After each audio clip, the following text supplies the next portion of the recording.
앞서서도 이야기를 했지만 이 소설에는 각각의 슬픔을 안고 살아가는 세 명의 등장인물이 있죠. 지우, 소리, 채훈이 이 사람들인데요. 근데 이제 이 이야기는 이 세 명의 이야기가 돌아가면서 나오죠. 그러니까 교차 시점으로 이어지는 방식이 있고, 그 다음에 이 세 인물이 그렇게 한 이유가 있겠죠. 또 그래서 그 세 인물의 서사의 포지션에 대해서 한번 이야기를 해보도록 하겠습니다. 자, 이번에는 박인성 선생님부터 시작하겠습니다. 네, 저는 기본적으로 인물 캐릭터 구성이나 그리고 그것이 이제 교차 시점으로 전개되는 방식 자체, 그러니까 서사적으로는 크게 문제될 게 없다고 생각을 하고, 기본적으로는 인물과 인물 사이에 접점이 구성되고, 아까 이제 심기현 선생님도 그런 표현을 쓰셨지만 이 거짓말이 접속사처럼 활용이 되어서 얘네들의 이야기와 이야기를 효과적으로 매개시켜주는, 그러니까 하나의 말이라고 하는 것들이 다른 애한테 넘어가고, 그 넘어간 말을 통해 가지고 또 얘네들이 거기에서부터 자기 삶의 문제나 아니면 자기가 가지고 있는 어떠한 소리 같은 경우에는 이제 약간 특수설정이 들어가 있잖아요. 사람을 접촉해서 손을 잡으면 그 사람의 뭐 죽음을 어느 정도 뭐라고 해야 될까, 그거는 예지? 감각할 수 있다? 뭐 알 수 있다?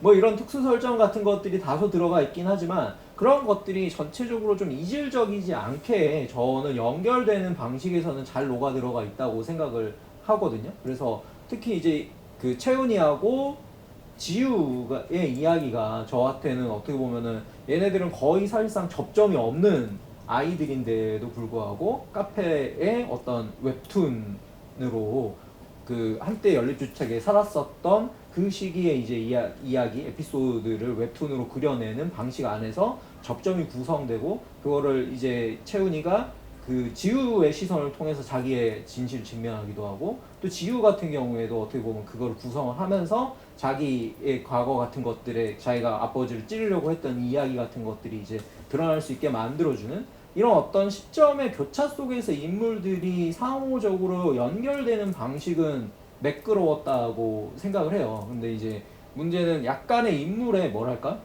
그 서술의 톤, 그러니까 결국에 얘네들이 각각의 방식에서 자기의 이야기들이 맞물려 들어가는 과정이 어느 순간에는 좀 차별성이 좀 많이 그 줄어들지 않나. 좀 같은 톤으로 전체적인 이야기가 마지막에 이르러서는 너무 좀 같은 톤? 획일된 하나의 톤으로 이어지는 것 같다라는 그런 좀 아쉬움은 있었던 것 같습니다. 네, 바꿔요. 이 십자평에서 말씀드렸듯이 이제 저는 일단 문장이 너무 걸려가지고 문장 거의 뭐 한 페이지, 2페이지, 3페이지마다 걸리는 어휘들이 많아서 집중이 잘 안 되더라고요. 단순히 이제 서사의 힘으로 그냥 쭉 읽어 내려갔다는 게 또 대단한 점인데 보통 그렇게 문장이 안 읽히면 저는 덥거든요. 역시 젊은 거장답게 끝까지 읽게 만드는 서사의 힘이 있었다는 생각이 들고, 다만 이제 중간중간에 재현되는 캐릭터들, 고등학생들인데 고등학생들이 쓰는 어휘가 아니라 저자 최소 석사 이상의 학력 소지자가 쓸 법한 이야기들을 고등학생들이 쓰고, 또 어떤 면에서는 또 대화에서는 또 고등학생 같은 말투를 쓰다가 이게 널뛰기를 해요. 그 층위가 개념적인 층이든 관념의 어떤 수준이든 간에 그런 것들이 널뛰기를 하면서 마지막에 또 누구 엄마지? 채훈 엄마였나? 편집원에 네, 편집원에 채훈 엄마. 네, 채훈 엄마의 편지를 봐도 채훈 엄마의 학력은 저는 최소한 박사 이상. 편지가 너무 어려워요. 나오는 개념들이나 문장이나 이런 것들이 그야말로 여기서 가장 절창이라고 할 수 있을 법한 그런 문장들이 쏟아져 나오거든요. 그러니까 이런 부분들을 좀 읽으면서 계속해서 드는 생각은 덜 조탁됐다. 문장들이나 이런 캐릭터들이 얘기하는 부분들에 대해서 형상화가 좀 완성이 덜 됐다라는 생각이 들고, 그런 부분들이 모르겠어요. 저는 굉장히 거슬렸는데 어떤 독자들한테는 그런 부분들이 더 좋게 받아들여질 수 있겠다는 생각도 드는데, 저는 어쨌든 그런 짜잘한 어떤 문장이나 어휘나 어떤 캐릭터의 말투라든가 그런 부분들이 저는 소설에서는 사실은 되게 중요한 부분이고 그것을 통해서 우리가 소설 내에 캐릭터들에게 감정이입을 하거나 주제를 생각하거나 한다고 생각을 하는데 그 부분이 계속해서 걸리는 게 이 김혜란 이번 소설의 좀 가장 큰 저한테는 좀 단점이었던 것 같고요. 그리고 이건 좀 다른 얘기입니다만 과연 이걸 장편 소설이라고 할 수 있을 정도의 분량인가? 저는 읽다가 좀 너무 분량이 짧다는 생각을 많이 해요. 요즘 장편들이 좀 짧아지는 경향은 맞잖아요. 중편화되고 있는 거는 다들 많이 저희 리액션에서도 많이 얘기를 했었는데 좀 아쉽더라고요. 그러니까 분량이 좀 더 길었다면 어땠을까? 이게 장편이 아니라 좀 다른 형식이었다면 어땠을까라는 생각이 자꾸 들 정도로 분량에 대한 좀 아쉬움 같은 것도 좀 있었습니다. 네. 뭐랄까 사건이 아주 촘촘하게 많이 전개된다기보다는 시점이 계속 바꿔가기도 하고 좀 에피소드의 연결처럼 돼 있는 구성들이 있죠. 네. 그 문장은 제가 볼 때 덜 조탁됐다기보다는 오히려 너무 이렇게 쓰는 것이 좋은 문장이라는 그럴 수도 있죠. 생각 때문에 오히려 그런 방향으로 조탁이 된 게 아닌가라는 저도 생각을 해요. 더 조탁을 많이 네. 해서 그러니까 네. 어떤 독자가 상정하는 지금 매력적인 어떤 서술적 이 특징들을 그러니까 사실은 그게 이 인물마다의 어떻게 보면 서술의 톤이나 이 사람들이 활용하는 뭐 그 어휘나 문장 방식 이런 것들로서 사실은 차별화돼야 되는데 그게 아니라 어떻게 보면 좀 독자들이 지금 잘 읽을 수 있는 문장들로 너무 세련되게 조탁이 돼버린 게 아닌가라는 생각이 그렇게 볼 수 있겠네요. 심지어 저는 이제 세 인물이 되게 비슷해 보이지만 그래도 이제 조금씩 다르다고 생각했거든요. 일단 지우는 지우인가? 지우는 여기에서 이야기를 만들어내는 아이잖아요. 그쵸?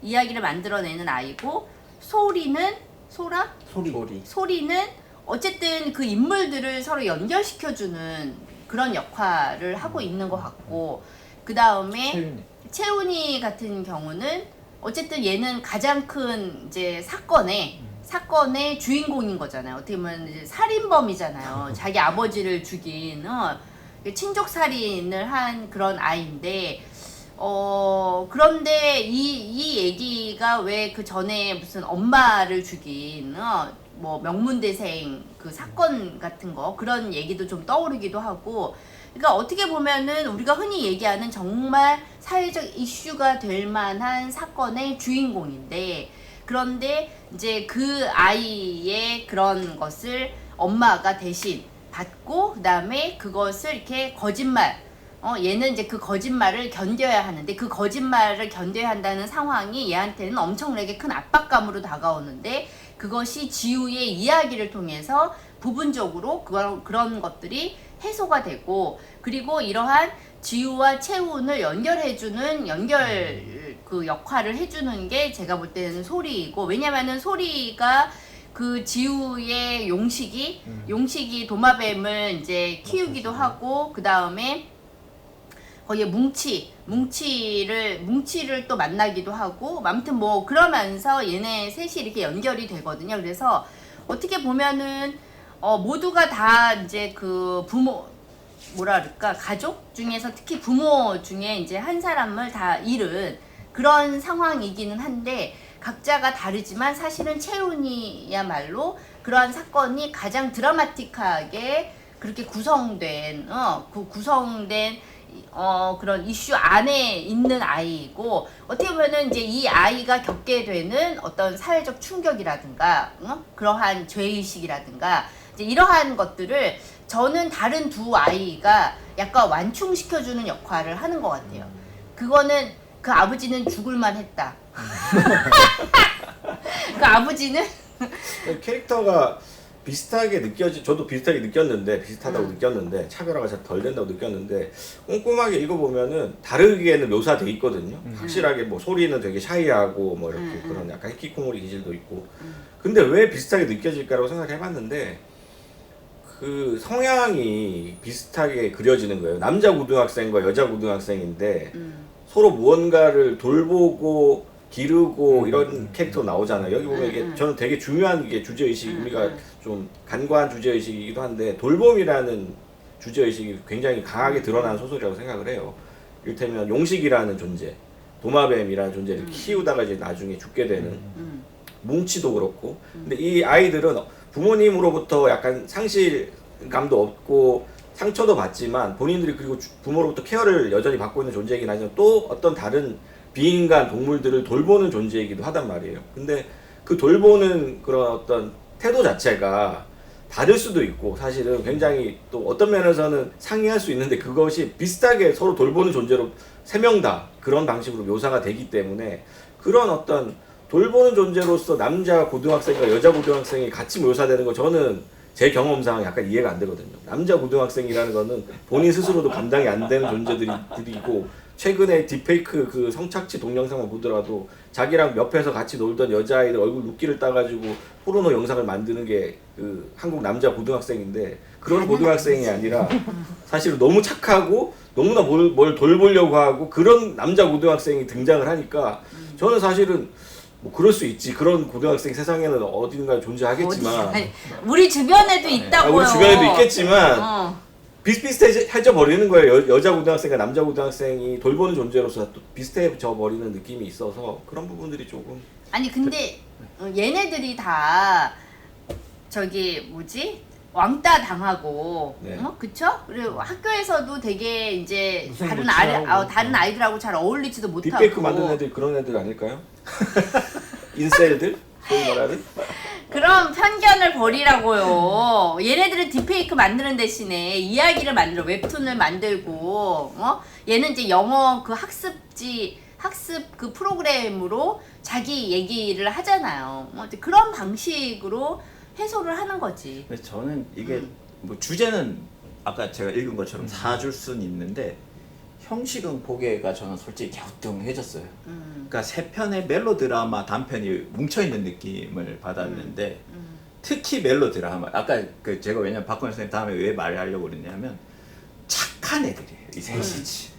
그러니까 엄청나게 그러니까 멜로드라마 우리 김혜란 작가의 인물들은 다 착해요. 아니 달려라비의 걔는 영악하잖아요. 그러니까 걔 영악하지. 무슨 얘기냐면 그 이게 멜로드라마가 뭐 여러 가지가 있어 연애 얘기만이 멜로드라마는 아니잖아요. 근데 가족이 더 그걸 다 털어놓고 멜로드라마의 입각에서 생각해 보면 이 이야기는 정확하게 멜로드라마에 다 들어가요. 그러니까 첫 번째는 운명이 급변해요. 그 다음에 채훈이. 채훈이뿐만 아니라 두 사람 다 운명이 그치. 급변하죠. 부모의 상실로 인해서 운명이 급변한다는 것. 두 번째 외부에 의해서 구원받는다는 것. 그게 뭐 거짓이든 진실이든 간에 어쨌든 누군가의 말에 의해서 다 구원받는다는 것. 위로받든 그게. 그 다음에 또 하나는 그 미덕의 광채예요, 사실은. 미덕의 광채. 예, 다들 미덕을 뿜어내고 그렇죠. 있어. 다 착해요. 그러니까 엄마 나 때문에 죽어서 나 너무 가슴 아파. 엄마가 나 때문에 감옥 가 있어. 나 너무 가슴 아파. 그 다음에 또 뭐 또 누구지? 아 나 엄마한테 나쁜 생각을 품었어. 사실 누구나 다 그렇게 생각할 수 있거든요. 근데 얘네들은 그런 것들에 대해서 지나치게 다 가슴 아파하는 착한 애들이에요. 네, 그 배려가 충만한 애들이고. 근데 이런 애들의 그 마음 고생이 나중에 씻어지는 방식으로 다 구원받는단 말이에요. 이게 제가 볼 때는 전형적인 멜로 드라마 형식이에요. 그래서 저는 오히려 되게 대중적인 방식으로 이 소설이 씌워졌구나. 그래서 소설은 원래 대중 장르야. 아니 그러면 이제 이거는 이제 대중 장르로서 얘기를 해줘야 된다는 거죠. 문제는 그다음에 이제 또 하나는 멜로 드라마 중에 가장 핵심 이제 너무 늦음이 있잖아요. 그게 이제 눈물 버튼인데 만시지탄. 셋 다 너무 늦음이 있어요. 만시지탄. 왜냐 마음고생 실컷 하고 나중에 특히 이제 지훈이 같은 경우에는 사고도 치고 용식이 죽음 때문에 이제 사고도 치고 선우 아저씨가 얘기를 해주잖아요. 그러니까 이런 부분들이 이제 감동 포인트이기도 하지만 어떻게 보면 대중적 멜로 드라마의 전형적인 포인트로 보여요. 저는 싹 다. 그래서 그러니까 멜로 드라마 나쁘다고 생각하진 않지만 멜로 드라마는 굉장히 이 대중적 파급력이 있는 좋은 장르라고 생각을 해요. 근데 또 멜로 드라마라는 입장에서 보면 이 소설들은 너무 그 한 점에만 집중돼 있어요. 셋 다. 그 어떤 말들이 밝혀지는 그 순간에만 집중이 돼 있어가지고 앞에 용식이 사건이라든가 뭉치 사건이라든가 이 셋이 왜 교차 시점을 해야 되는지 이거를 저는 사실 근거를 잘 못 찾았어요.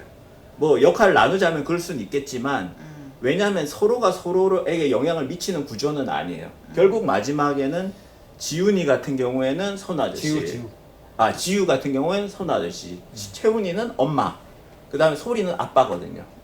그러니까 가장 결정적으로 이 친구들을 치유하고 위로하는 방식을 수행하는 사람들은 각각 에피소드 내에 있는 외부적 사람들이에요. 그래서 저는 이 소설이 그래서 앞에 있는 이야기들이 왜 깔려있지라는 거를 읽으면서 계속 들었고 그래서 읽으면서도 이게 언제 끝나 생각을 많이 해서 솔직히 말하면 그래? 네, 그 저는 막 스피디하게 읽지를 못했어요. 물론 박근 선생님 말씀하신 그 문장들이 좀 버석거리는 거 많이 버석거려요. 많이 버석거려요. 그런 것들도 좀 걸리긴 했고 근데 저는 스피디하게 읽히긴 했지만 스피디하게 읽지 않았어요. 왜죠? 왜냐하면 이 아이들이 초반에 소개가 될 때 저는 너무 마음이 아팠거든요. 얘네들이 다 특히나 이제 앞부분에 눈송이에 대한 얘기를 이제 약간 얘기를 하면서 가난은 눈송이로도 머리가 깨질 것 그게 같은 고등학생이 할 법한 얘기인가요? 그게 말도 안 되는 애가 슬픔만 있냐고. 요즘 고등학생을 그거 보면서 헛웃음을 웃었습니다 진짜. 더 중요한 거는 그렇게 썼는데 선생이 칭찬도 안 해. 나 같으면 박수 쳐줬을 거야. 근데 어쨌든 이제 나는 분명히 그거 AI에서 베껴온 거라고 내가 체크해봤을 거야. 팩트 체크. 정말 메마른 어른들. 아니 근데 이제 그 아이들이 처해 있는 상황들이 어떻게 보면은 다 되게 이제 원래 사춘기 아이들은 되게 예민하고 자의식 세고 그러면서도 깨지기 쉬운 존재들이잖아요. 걔네들은 사실 뭔가 까딱 잘못하면 이제 본드 하고 까딱 잘못하면 본드라니요. 언제쯤 얘기를 하시는 겁니까? 80년대 고등학생이에요. 근데 아무튼 그러면서 이제 나쁜 길로 빠지고 이제 여자애들을 그렇고 그러니까 우리가 생각할 때 사실 그 사춘기 아이들을 바라보는 그 마음은 사실 굉장히 조마조마한 그런 마음이 있거든요. 그래서 이 소설의 초반부에서 저는 사실 그런 조마조마함 같은 게 있었거든요. 그래서 이 아이들이 느끼는 어떠한 그 아픔, 이거 어떻게 보면 되게 예민하기 때문에 아주 사소한 것으로도 그거를 아주 크게 받아들일 수 있는 거잖아요. 그래서 나는 그 아이들에 대한 그런 묘사나 설정이나 이런 것들이 되게 설득력이 있었다. 왜냐면은 한 이 정도 읽다가 또 지금 또 디페이크 이야기를 너무 가슴이 아파서 못 읽었거든요. 제가 청소년인데 이런 소설을 읽었다 이러면은 더욱더 삐뚤어질 것 같거든요. 저는 우리나라 청소년 문학들의 가장 큰 문제점이 교사와 부모를 보고 만든다는 점이라고 생각해요. 그래서 착한 이야기, 해피엔딩, 뭐 이건 그런 착한 미덕, 얘기는 아니잖아. 적성의 얘기, 결국 회복되고 치유하는 얘기고. 다 아직 회복 안 됐어요. 다 뭐 어떤 존재를 돌보고 그런 서로를 가능성만 열어놓는 거지. 배려하고 이런 고등학생들이 나오잖아요. 그런 고등학생. 아니 그런 고등학생도 있다고요. 저는 많은 고등학생들 가르쳐 봤지만 물론 있습니다. 하지만 극소수예요. 얘네들은 극소수 애들이에요. 대부분은 자기와 지금 상황에 그 휘둘리고 업앤다운이 너무 심해가지고 자기 스스로 감당이 안 되는 친구들이고 그런 면에서 사실은 이 소설이 소구하고 있는 그런 사람들은 청소년을 기르거나 아니면 청소년들에 대해서 애틋하게 생각하는 어른들의 마음을 좀 어루만져 주는 것이지 청소년은 아닌 거죠. 여기 나온 청소년들은 사실은 저는 그냥 유니콘 같은 존재라고 생각해요. 이런 청소년이 어딨어? 이런 청소년도 이 있다. 딥페이크 시대, 중고등학교의 딥페이크 모든 신뢰가 붕괴하고 지금 자기 옆반 친구가 그 자기 친구를 딥페이크 영상에 올려서 수십만이 그걸 감상하게 만드는 시대에 어떤 면에서 그랬기 때문에 이런 소설이 더 이제 치유 효과를 발휘할 수는 있겠으나 이것이 현실은 아니다 하는 거죠. 틀에서 저는 거짓말에 위한. 그럴 수 있죠. 두근두근 내 인생도 그렇고 사실 아까 말했던 것처럼 멜로드라마적인 연속선상에서 이 작품이 쓰였다라고 하는 거는 기본적으로 좀 긍정하는 편이고 그러면 이제 멜로드라마가 얼마나 뭐 충실하게 잘 쓰여졌냐가 이제 배상민 작가가 이야기한 이 소설에 대한 아쉬움 같은 건데 저도 그런 생각을 해봤어요. 이게 이제 세 편의 연작일 수도 있지 않을까? 차라리 그런 구성이었어도 그러니까 세 편의 연작인데 그냥 어떻게 보면 이 세 명의 공통적인 인물들이 서로의 주변 인물처럼 각각의 에피소드에서 등장하고 그랬어도 사실은 이 이야기 구성이 아주 달라지진 않았겠다라는 생각이 들긴 들었어요. 근데 이제 이유는 있을 거라는 거죠. 왜냐면은 그러니까 얘네들이 결국에는 청소년으로서의 어떻게 보면은 자기 자력갱생, 자기 구원 이런 것들을 수행하기에는 혹은 각자가 서로를 구원해주기에는 어떻게 보면은 심층에 쌓여 있는 각각의 문제라고 하는 것들을 얘네들의 단계에서 끄집어 줄 수는 없기 때문에 결국에는 각각의 에피소드들에 있는 어른들을 통해서 그런 것들이 이제 밝혀지고 진실이 더 밝혀지고 거기에서 이제 어떻게 보면 구원의 효과 같은 것들이 발생하는 방식으로 나아가는 거는 이해가 된다. 근데 이제 구성적으로는 저도 이게 연작이었어도 되지 않았을까라는 생각은 들었다. 근데 사실 멜로드라마가 비판받는 지점은 그거잖아요. 개인의 문제, 사회 문제를 개인화시킨다는 것.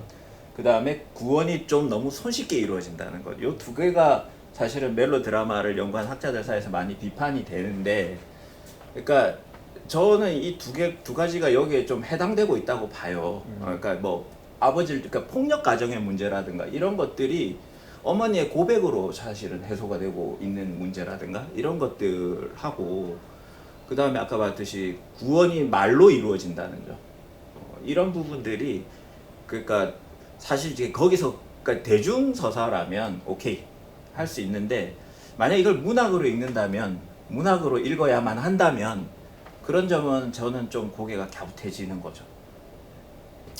뭐 저도 그런 부분 일부 동의합니다. 그래? 끝나. 왜냐면 예전에 저도 두근두근 내 인생 읽었을 때도 사실 저는 이제 이 소설이 엄청나게 결국에는 성공을 했고 그때 영화로 제작이 되고 했지만 그때 제가 그 소설을 읽을 때도 견해 차이가 있었던 게 좀 그런 그 다른 이제 평론가들하고 이야기를 할 때도 견해 차이가 좀 있었던 게 그런 부분이긴 했거든요. 이 소설을 그럼 온전히 멜로드라마로 읽을 거냐 아니면 문학의 틀로 읽을 거냐 했을 때 이제 문학으로 읽었을 때 너무 과하게 사주기에는 또 어려운 면이 있고 멜로드라마로서는 이게 또 어떤 면에서는 감정을 울리는 면이 있고 성공적인 면도 있었고 그러니까 그런 부분에 대한 해석적인 차이는 어느 정도 있을 수 있는 것 같아요. 그렇군요. 네, 형식에 대한 부분도 저희가 이야기를 해봤습니다. 무엇보다 기온이 좀 올라가서 좀 기운이 좀 빠지는 것 같습니다. 말을 정말 맥이 하기가 틀리네요. 자, 그러면 이상으로 소설에 대한 좀 깊이 있는 이야기 마무리 짓고요. 깊이가 없었던 것 같은데. 이 정도면 깊이 있었다고 쳐보고, 네, 그다음에 쳐보고. 마지막으로 이제 추천하는지 비추천하는지로 넘어가도록 해보겠습니다.